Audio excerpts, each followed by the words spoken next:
আমি বিদ্যালয়ের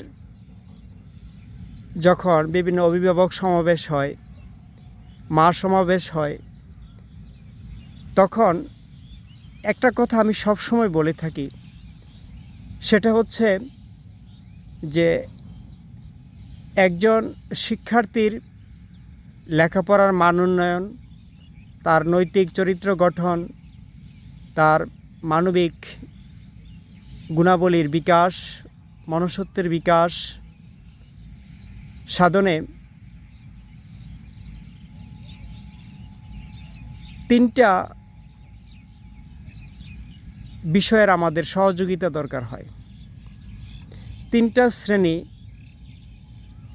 এখানে একটা সহায়ক হিসেবে কাজ করে। এটা একটা টিম ওয়ার্ক।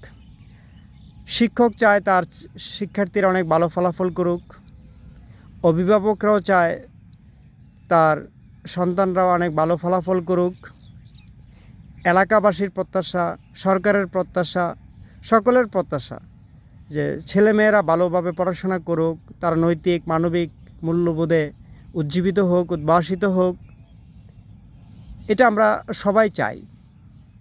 কিন্তু এই কাজটা কিন্তু একার পক্ষে সম্ভব না। এই কাজটা যদি আমরা সুন্দরভাবে সম্পাদন করতে চাই, তাহলে সেক্ষেত্রে আমাদের শিক্ষক, অভিভাবক এবং শিক্ষার্থী এই তিনটা গ্রুপকে একসাথে মিলে আমাদের কাজ করতে হবে।